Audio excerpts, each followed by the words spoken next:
Hello friends, welcome again to Dhanmatra channel. दोस्तों, आज की थंबनेल कहती है यस बैंक Q3 रिज़ल्ट झलक दिखला जा।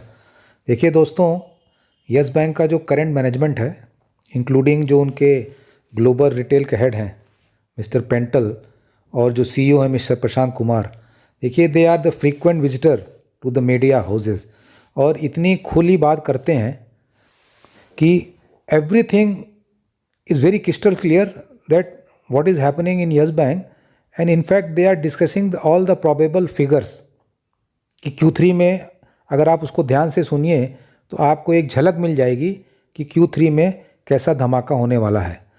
तो दोस्तों, इसी से प्रेरित होकर आज की जो टैगलाइन है यस बैंक Q3 रिज़ल्ट झलक दिखला जा। दोस्तों, ये वीडियो शुरू करने से पहले मैं उन सभी व्यूअर्स की बात का जवाब दे दूं जो मुझे बार बार कमेंट कॉलम में पूछते हैं कि सर यस बैंक को मैं बेच दूं या यस बैंक कितने पे जाएगा। देखिए, जो लोगों का किसी भी स्टॉक में, whether it's Yes Bank, HDFC Bank, Hindustan Lever, Britannia और एनी अदर शेयर, अगर आपका नज़रिया शॉर्ट टर्म का है तो 20 से 25% जो भी प्रॉफिट आता है किसी भी स्क्रिप्ट में वो बुरा नहीं होता है। अगर आपका लॉन्ग टर्म का नज़रिया है तो आपको लॉन्ग टर्म के लिए सोचना चाहिए।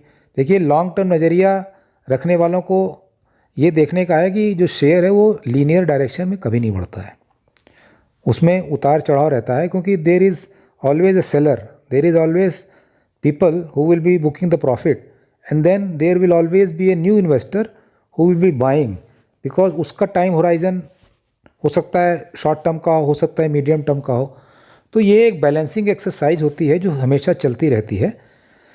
दोस्तों, जिस प्रकार अगर आप ज़रा भी विजिलेंट हैं यस बैंक के काउंटर पे और न्यूज़ चैनल देखते हैं, वीडियो देखते हैं यूट्यूब पर, तो आप लोगों को सारी इन्फॉर्मेशन मिलती है और उस इन्फॉर्मेशन का अगर आप स्वयं से एनालिसिस करें तो आपको एक चीज़ क्लियर हो जाएगी कि yes bank is moving in a very very right direction. तो अगर जो लोग यस बैंक को लॉन्ग टर्म के लिए रखना चाहते हैं, उन्हें 5 पैसे की भी डरने की ज़रूरत नहीं है। They can keep yes bank बिंदास। देखिए, किसी भी बैंक के लिए प्रोग्रेस के लिए कई चीज़ें होती हैं, जैसे कॉस्ट कटिंग। आपने देखा होगा कि यस बैंक ने अपने अनप्रोडक्टिव ब्रांचेस को बंद किया, और अभी आपने आज की न्यूज़ सुनी होगी कि उन्होंने जो CBD वाला ऑफिस है उसको नोएडा में शिफ्ट कर रहे हैं। It's a massive office they are taking and the objective is same, they are rationalising the cost. आपने देखा होगा कि उन्होंने अपने अनप्रॉफिटेबल बिजनेस उसको भी हाई ऑफ किया था। जैसे आपने देखा होगा कि एसेट जो उनका यस बैंक का एसेट AMC का बिजनेस था। तो देखिए, एक प्रूडेंट मैनेजमेंट पहले अगर प्रॉब्लम में होता है तो फर्स्ट वो अपने कॉस्ट को कंट्रोल करता है, क्योंकि कॉस्ट जो है वो आपके हाथ में होता है। बिजनेस क्या होता है वो आपके हाथ में तुरंत नहीं होता है, बिकॉज बिजनेस आप एक माहौल में करते हैं and you have a competitors also.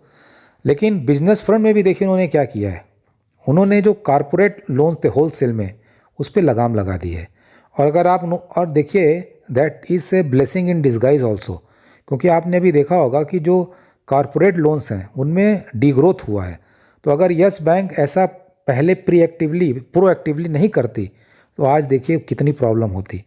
आपने जो पेंटल साहब का इंटरव्यू सुना, उन्होंने उसमें बोला है कि अभी जो 44% इनका जो है एसेट बुक में जो रिटेल इन्वेस्टर्स हैं, रिटेल लोन बुक और MSME लोन बुक अभी 44% कंप्राइज करती है पूरे एसेट बुक में, जो वो अगले 1 सालों में इसको 60% ले जा रहे हैं। देखिए, इससे दोस्तों 2 फ़ायदा होता है। एक तो ये बैंक, ये जो सेगमेंट है वो एवरग्रीन है, इसमें डिग्रोथ की चांसेस बहुत कम होती है और इसमें हमेशा आपको जो मार्जिन है वो ज़्यादा मिलता है। दोस्तों, अभी आपने जो टॉप मैनेजमेंट के इंटरव्यू देखे होंगे, उन्होंने ज़बरदस्त ग्रोथ की संभावनाएं दिखाई हैं और उन्होंने बताया है कि जो इनका डिपॉजिट बुक है वो फाइनेंशियल ईयर 23 में लगभग 2 ट्रिलियन रुपीस का हो जाएगा।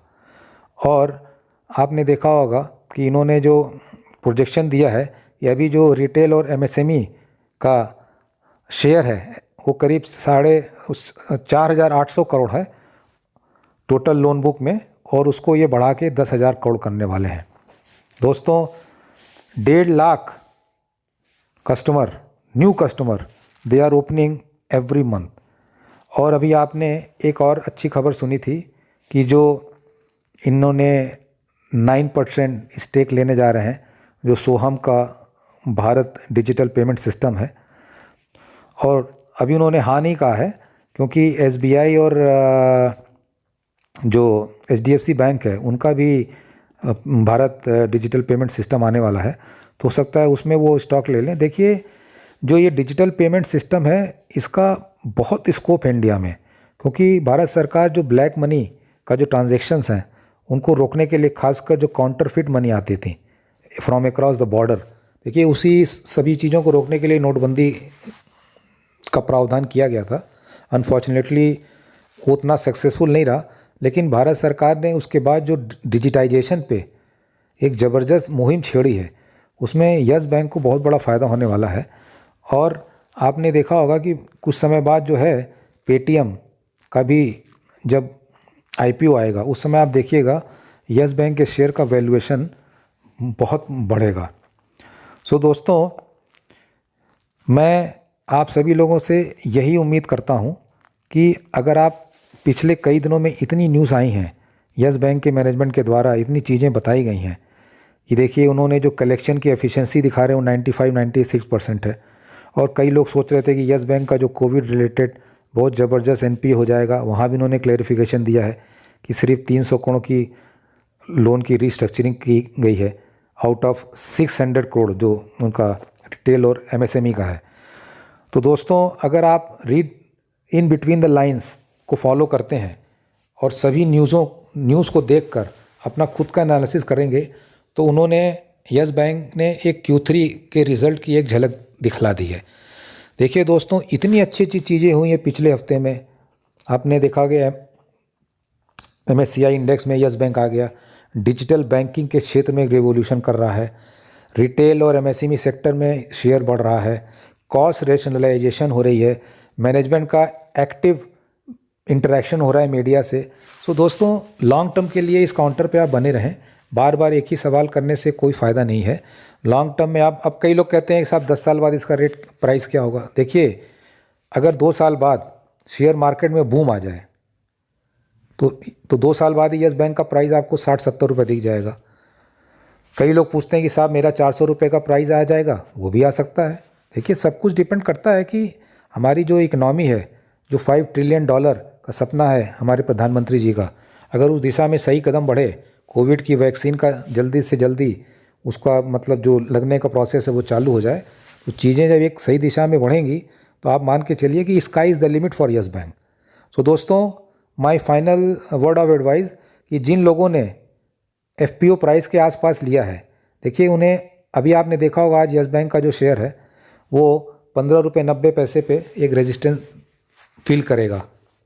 देखिए 15 रुपये 80 पैसे के करीब गया था, वहाँ से वो नीचे आ गया। तो आपको ये लेवल वॉच करना है 15 रुपये 90 पैसे का। उसके बाद जो दूसरा लेवल आपको देखना है वो है 16 रुपये 20 पैसे का, और उसके बाद जो लेवल है वो 17 रुपये का है। देखिए, जिनको शॉर्ट टर्म में 25, 30, 40% बेनिफिट मिल गया है वो एक बार एग्जिट कर सकते हैं। अगर वो लकी रहे, थोड़ा शेयर नीचे आया तो दोबारा खरीद लें। लॉन्ग टर्म वाले बने रहें, SIP मोड में शेयर को लेते जाएं। Q3 के रिज़ल्ट की झलक ऑलरेडी मैनेजमेंट में दिखा दी है, तो रिज़ल्ट देखिए अच्छा ही होगा। और जो बहुत लॉन्ग टर्म के लिए रखने वाले हैं उन्हें तो कोई डरने की ज़रूरत ही नहीं है, क्योंकि बैंक, देखिए इतनी अच्छी अच्छी चीज़ें, अभी देखिए बैंक ने बड़ी ज़बरदस्त मार्केटिंग भी चालू कर दी है। अभी इन्होंने डिजिटल ट्रांजैक्शन को प्रमोट करने के लिए पॉइंट सिस्टम जारी किया है, रेफरल बैंकिंग के लिए पॉइंट सिस्टम जारी किया है। अगर आपका यस बैंक में अकाउंट है और आप अपने फैमिली का अकाउंट खोलते हैं उसके लिए अलग पॉइंट्स हैं। तो they are doing very very innovative banking. इनके जो एग्जिस्टिंग कस्टमर्स हैं उनमें उनके लिए उन्होंने प्राइम बैंकिंग चालू की है कि उन कस्टमर्स को एक दूसरे प्लेटफॉर्म पे ले जाएं और दूसरी सर्विसेज भी उनको मुहैया कराएं। उसके लिए उन्होंने पूरी सेगमेंटेशन कर रखी है कि अगर एक जो रिटायर्ड पर्सन है उनके लिए अलग उन्होंने मार्केटिंग पॉलिसी लगाई है, जो बिजनेसमैन है उनके लिए अलग हैं। तो कहने का मतलब यह है कि they are doing a very very quantitative and qualitative things also. तो आप सारी न्यूज़ को अंदर छानबीन करके अगर देखेंगे तो the bank is moving in a very right direction, and the best thing is that they are very transparent. So दोस्तों, मैं वीडियो को यहीं ख़त्म करता हूँ। जय Hind, good night, see you.